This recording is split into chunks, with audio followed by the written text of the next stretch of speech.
नमस्कार दोस्तों, आज हम मिल रहे हैं एक ऐसे शख्स से जो कि होलिस्टिक सक्सेस की दुनिया में एक बहुत ही सफल जीवन जी रहे हैं। श्री आलोक अग्रवाल एक आईआरएस हैं, एक सफल एडवोकेट हैं, सुप्रीम कोर्ट में प्रैक्टिस करते हैं और हम जानेंगे कि किस तरह से एक आम व्यक्ति होलिस्टिक सक्सेस से भरा जीवन जी सकता है। नमस्कार आलोक जी, स्वागत है। नमस्कार, बहुत बहुत धन्यवाद मुझे एसएनबीसी के इस शो पर आमंत्रित करने के लिए। जी, होलिस्टिक सक्सेस के शो में आपका स्वागत है और हम शुरू करते हैं आपके एक संक्षिप्त जीवन परिचय से कि कैसे आप यहाँ तक पहुंचे। देखिए, यहाँ तक पहुंचने की बात है, वर्तमान में तो जैसे आपने कहा कि मैं सुप्रीम कोर्ट वगैरह में प्रैक्टिस कर रहा हूँ।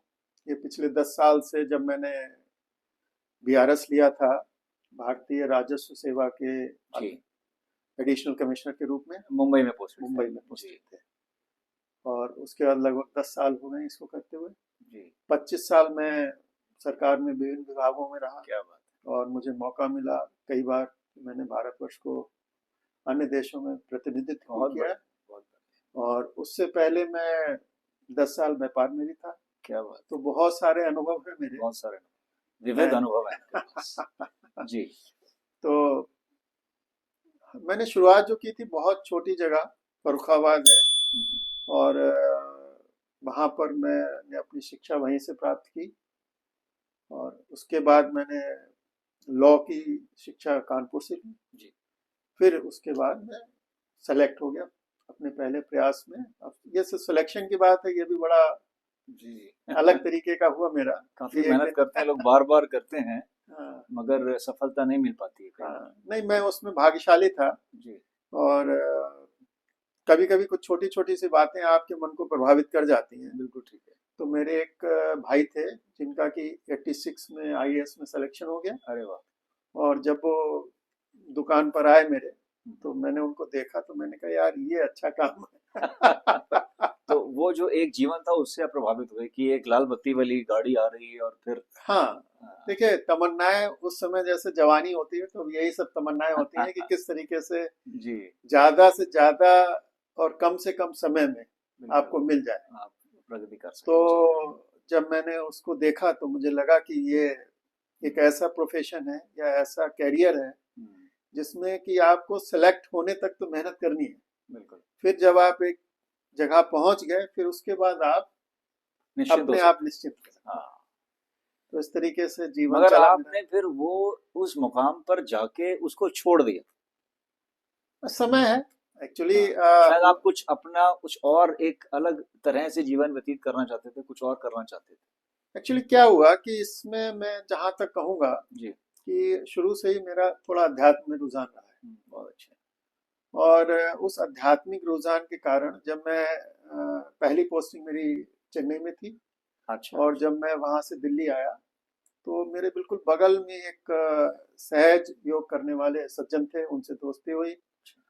तो सहज योग माता निर्मला देवी जी का जी, योग है, सहज योग है, अच्छा, अच्छा। जिसमें वो चक्रों पर काम करते हैं। हम्म, और जब आप अपने 7 चक्रों पर काम करते हैं तो जी, अलग अलग प्रकार की अनुभूतियां होती हैं। हम्म। तो मैं सहज योग में था लगभग 13 तो साल। अध्यात्म में जो प्रवेश था वो इस तरह से हुआ। हाँ, अच्छा, अच्छा। मतलब मैं उसको पहला कदम इसीलिए मानूंगा। वैसे तो हमारे परिवार में अधिकतर लोग अध्यात्म में थे शुरू से ही, बहुत अच्छा, तो एक माहौल था पहले से माहौल ही। था। जी, और हमारे जो बाबा थे वो शुरू से ही आर्य समाज की बात करते थे। हम्म, तो उनका हमेशा कहना ये था कि आप अपना हाथ को इस तरीके से देने की मुद्रा में रखिए। लेने की प्रवृत्ति रखें, हाँ, लेने की। लेने की प्रवृत्ति नहीं। बहुत अच्छी बात, तो इस तरीके से उनके बताए हुए मार्गदर्शन पे ही हम लोग चले। चलते रहे। तो ये जो आध्यात्मिक अनुभव हुआ सहज योग में, वो एक परिवर्तन था। बहुत अच्छी बात है। और फिर मैंने 2008 में श्री श्री जी का जो एक सुदर्शन क्रिया का जी, प्रोग्राम है आर्ट वो ऑफ लिविंग किया, की बात कर रहे आर्ट हैं। ऑफ जी, लिविंग में। जी, तो वो मैंने किया। और फिर उसके बाद it is not a looking back. क्या बात, क्या बात। अभी तक मैं उसमें जुड़ा हुआ हूँ। और मतलब 2008 और आज हम 15 में बैठे हैं तो 12 और 5 17 साल हो चुके हैं। 17 क्या साल बात, 17 साल से मैं जुड़ा हुआ हूँ और इसका तो बहुत ही अमेजिंग अनुभव है। क्या बात। और ये आपका जो प्रोग्राम है जी, तो बहुत कुछ बॉडी माइंड सोल से रिलेटेड है। बिल्कुल बिल्कुल। और ये जो सुदर्शन क्रिया है, ये इन तीनों ही चीजों को प्रभावित करती है। बल्कि क्योंकि जैसे आप कह रहे हैं कि भाई जैसे हम देखते हैं कि आज की तारीख में लोग करियर पर बहुत ज़्यादा केंद्रित हैं कि करियर बनाना है, बढ़ना है, मगर करियर बनने से पहले जो 3 अहम तत्व हैं, सोल, माइंड, बॉडी, आपका जो आत्मा, जो कि इनवर्ड जर्नी कहते हैं, और फिर मस्तिष्क कितना आपका उस तरह से अलाइंड है, और फिर शरीर, क्योंकि शरीर एक माध्यम है। अगर वही स्वस्थ नहीं होगा तो आप करियर क्या बनाएंगे? और आपको खैर मैं जानता हूँ, और आपने जैसे कहा कि सुदर्शन क्रिया से आपने काफ़ी जो है लाभ उठाया और आप आज तक कर रहे हैं, और मुझे लगता है काफ़ी कोर्सेज भी कर चुके हैं आप जगह जगह हम बहुत जो कोशिश होते की। हैं। और मुझे लगता है कि ऐसा नहीं लगता कि एक कोर्स को जब दोहराते हैं तो ये नहीं लगता कि अरे दोबारा क्यों कर रहे हैं, पहले तो कर चुके हैं। यही खूबसूरती है इसकी। देखिए, ये बड़ी अच्छा। विडंबना रही हम्म। कि जो सनातन संस्कृति, जी। अब आजकल तो कुंभ का समय चल रहा है, बिल्कुल बिल्कुल। और जिसमें कि आप देखिए, बगैर किसी निमंत्रण के अगर 40 करोड़ लोग लगभग 2 महीने में एक जगह इकट्ठे हो रहे हैं, बहुत बड़ी बात। तो ये बहुत बड़ी बात है। बिल्कुल। और ये अध्यात्म की शक्ति है। शक्ति। अच्छा, अध्यात्म क्या है? अध्यात्म का मतलब अपने आप को जानना। हम्म। तो ये अगर मैं कहूँ कि बहुत सरल भी है और बहुत कठिन भी है। कठिन भी सरल इसलिए है कि आपके पास है, क्योंकि आपको अपने को जानना है। जी। अच्छा, कठिन इसलिए हो गया है कि हमें इसके बारे में चैनलाइज्ड या डॉक्यूमेंटेड गाइडेंस नहीं है, तो इसलिए पाथवे कठिन नहीं है। नजर आता हाँ, कि हमें किस तरह से इसको जो लेके आगे चलना हमारी शिक्षा पद्धति है इस समय, है। जी। मुझे लगता है उसमें ये कमी है। कमी है। उसमें थोड़ा सा आदमी को अपने बारे में भी बताना चाहिए। सेल्फ जो एक रियलाइजेशन है कि हाँ। मैं कौन हूँ, मेरा उद्देश्य क्या है, तो जो यात्रा जीवन की और सुगम हो जाती अब देखिए, आप एसएमबीसी जो आपका प्रोग्राम है, है। जी। उसमें आप यही प्रयास कर रहे हैं कि जी। भाई किस तरीके से हम सोल पर काम करें, बिल्कुल। बॉडी पर काम करें, माइंड पर काम करें, जी।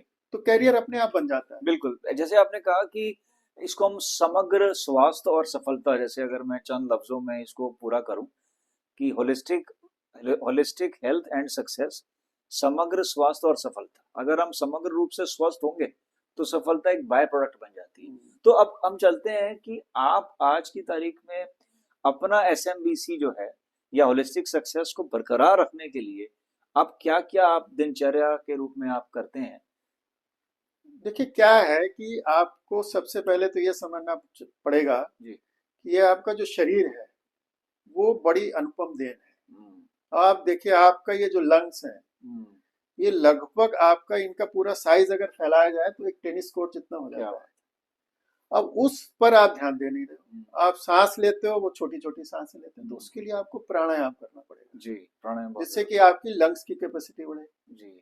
थोड़ा सा आपको एक्सरसाइज करनी पड़ेगी, जिससे कि आपके जॉइंट्स मूवमेंट बढ़िया रहे। मूवमेंट ठीक रहे। जी। फिर आपको ध्यान भी करना पड़ेगा, जिससे कि सोल आपके और मन माइंड में विचारों को एक चैनल मिल पाए, सही दिशा मिल पाए। सही दिशा जी। मिल पाए। तो अगर आप ये 3 चीजें करते हैं, तो और चीजें आपके लिए बड़ी स्वतः आसान हो जाती हैं। और आई थिंक जैसे आपने कहा कि ये कहावत भी है कि मन जीते जग जीते। हाँ। तो अगर प्राणायाम, व्यायाम, ध्यान का एक समागम करके अगर आप अपने मन पर नियंत्रण, या उसको नियंत्रण तो खैर अर्जुन अर्जुन भी नहीं पा पाए।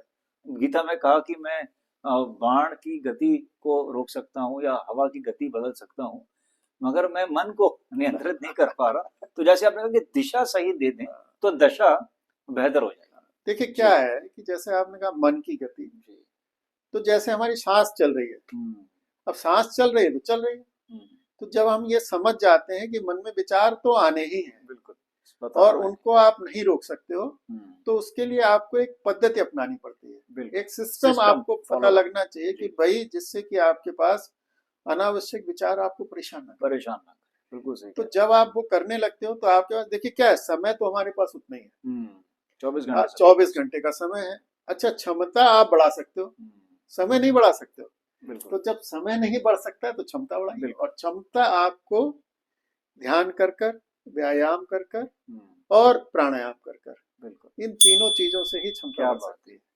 तो आई थिंक मैं मानता हूँ कि यही शायद आपका इशारा आज की पीढ़ी पे भी है, या आज के युवा या हम सब, कि जो करियर की दौड़ में दौड़ते जा रहे हैं और स्पीड बढ़ाते जा रहे हैं, मगर फिर गिरते पड़ते भी जा रहे हैं, चाहे वो दुनिया भर की बीमारियां, बीपी या डायबिटीज या थायराइड, और फिर उससे जुड़े हुए कष्ट जो रफ्तार को कहीं ना कहीं धीमा कर रहे हैं। तो हाँ, देखिए कितनी विडंबना है।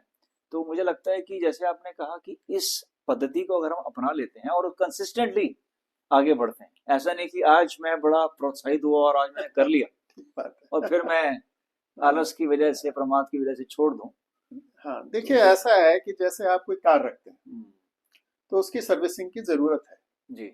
अब आप चलाते जाइए उसको, अगर लिमिट है कि 60 की स्पीड से चलाना, आप उसको चला तो 100 की स्पीड से रहे हो, हम्म, 150 की स्पीड से चला रहे हो। हम्म, अब ये मोबाइल के युग में ये बड़ी मुश्किल हो गई सही बात कि आप दौड़ते जाते है। हो, ज्ञान पर ज्ञान, ज्ञान पर ज्ञान, लेकिन बिल्कुल। How to utilise it, implemented जो उसका इम्प्लीमेंट इट। कार्यान्वयन है हाँ, वो नहीं हो तो पाता। आप अपनी जगह पर स्थिर हो गए स्थिर और उसके कारण फ्रस्ट्रेशन आ गया। इनर्शिया में चले गए स्थिर होने की हाँ, वजह से। जी। अब आज अमेरिका में लगभग 60% जो लोग हैं वो डिप्रेशन की दवाई खा रहे हैं। क्यों? क्योंकि उन्हें अपने विचारों को चैनलाइज करने की पद्धति नहीं मिल रही। पद्धति हमारे यहाँ बड़ा अच्छा सिस्टम है, परिवार का सिस्टम, जी वो वहाँ टूट गया। टूट हमारे यहाँ गुरु का सिस्टम, गया। गुरु को हम भगवान से पहले जी मानते हैं। कहा यह गया कि गुरु गोविंद दो खड़े, बिल्कुल। काके लागू पाए, बलिहारी गुरु आपने गोविंद दियो बताया। बिल्कुल तो जो ऐसी चीजें हैं जो हमारे पुरातन धरोहर है, बिल्कुल। उसको तो हम भूल गए। अब नई चीजें हैं, इसी तरीके से खान पान। अब उसमें आप देखिए कि आजकल हमें चाहिए बर्गर, चाहिए पिज्जा, चाहिए। अब ये सब तमस जो है तमस है। वो बढ़ती जाती है तो फिर। इन जी। सब चीजों में जब आप, अच्छा ऐसा नहीं कि बिल्कुल नहीं खाइए, लेकिन कम खाइए और धीरे धीरे आप ज्ञान के साथ खाइए कि आपको ज्ञान होना चाहिए कि किस चीज को करने में आपको फायदा है और किस और चीज किस को। समय खाना है, जैसे कि कहते हैं कि भोजन का भी एक विज्ञान है, कि कहते हैं कि भोजन जो है वही औषधि है, अगर सही समय पे सही मात्रा के रूप में खाई जाए। हमारे यहाँ तो किचन को ही औषधालय औषधालय। बनाया गया है। बिल्कुल। अब आप ये देखिए, जीरा है, हम्म, धनिया है, हींग है, हम्म, ये सबसे अच्छे औषधि हैं बिल्कुल। और हल्दी है। जिनको अब सब लोगों ने पेटेंट करा लिया और उसका फायदा उठा रहे हैं। हमारी तो दादी माँ की रसोई में था। बिल्कुल। दादी माँ के नुस्खे, दादी नानी के नुस्खे। तो मैं तो तो यही कहना चाहूंगा जी आज की इस पीढ़ी से बिल्कुल कि थोड़ा सा समय अपने लिए दें, अपने, और क्योंकि बोध के साथ। बोध ये के। नहीं कि समय को आप जाया कर रहे हैं किसी भी तरह के संगीत को सुनने में या बाहर घूमने फिरने में, एक बोध के साथ, विवेक के साथ में, कि क्या मेरे लिए लॉन्ग टर्म में सही रहेगा। हाँ, इसमें देखिए क्या है कि इसमें जहां तक मैं अपने जीवन से जो सीखा कि जी। किसी चीज को करने में कोई बुराई नहीं है, हम्म, लेकिन बैलेंस होना बहुत जरूरी है। संतुलन के साथ में। जी। हर चीज को, जिसको कहते हैं ना कि सम्यक, हम्म, जो बुद्ध जी ने एक अगर उनका बेस्ट फॉर्मूला लिया जाए तो सम्यक, सम्यक।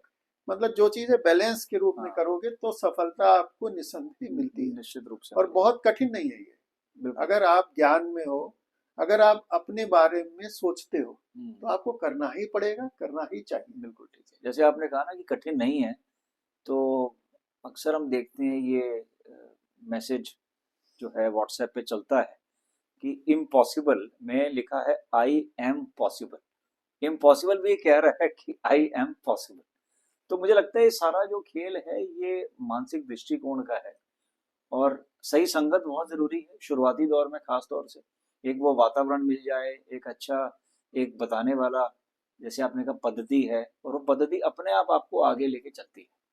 तो बड़ा आनंद आया आपसे बातचीत करके, और ये मेरा सौभाग्य है। मैं बताना चाहूंगा हमारे व्यूअर्स को कि आप एक बड़े अच्छे कवि भी हैं, तो क्यों ना इस बातचीत का समापन आपकी कुछ पंक्तियों से करें। हाँ, जो मैंने अपने जीवन में जो लिखा है, बहुत पुरानी कविता है मेरी, जी लेकिन बड़ी प्रासंगिक है हर समय के लिए जी और सभी के लिए प्रासंगिक है। जो युवा है उसके लिए भी, जो जवान है उसके लिए भी और जो वृद्ध है उसके लिए भी। जी।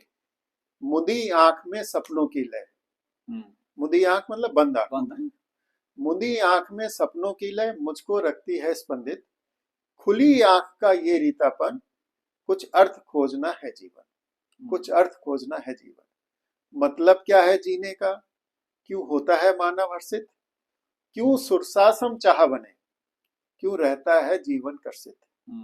बहुत खोजने पर जीवन बस इतना अर्थ बताता है, जीवन का मतलब अपनापन कोई कोई ही पाता है। क्या बात। कभी सब्र की लेकर हाला, औरों की प्यास बुझाना है, कभी सब्र का भरकर प्याला, अपना दिल बहलाना है।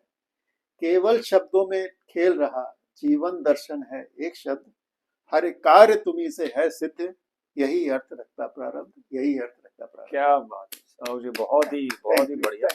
जीवन का पूरा मर्म इन आपने पंक्तियों में पिरो दिया। बहुत अच्छे। और ये बड़ी प्रतिभा है कि अध्यात्म और जैसे हमने कहा कि होलिस्टिक सक्सेस, समग्र स्वास्थ्य, और ये जो एक क्रिएटिव एक एस्पेक्ट है जीवन का, क्रियात्मक जो पक्ष है, इसको भी भरपूर आपने जो है आगे बढ़ाया है। तो बड़ा अच्छा है। बहुत अच्छा। आपसे मतलब मुझे तो यही कहना है कि जब आप हर चीज में बैलेंस कर देते हैं तो आपकी क्षमताएं बढ़ जाती हैं। तो जैसे श्री श्री जी का यही कहना है कि जब आप एक कदम आगे बढ़ाते हो तो बहुत सारी ऐसी शक्तियां हैं जो आपके साथ चलने लगती। बिल्कुल ठीक। सो विश यू एवरीवन कि let us take that first step. बिल्कुल बिल्कुल। तो बहुत बहुत धन्यवाद आलोक जी, आपने समय निकाला, और मुझे उम्मीद है कि हमारे व्यूअर्स को भी इस पॉडकास्ट से बहुत कुछ सीखने को मिलेगा और वो जीवन को समग्र स्वास्थ्य और सफलता की तरफ अग्रसर करेंगे। Thank you. नमस्कार। Thank you.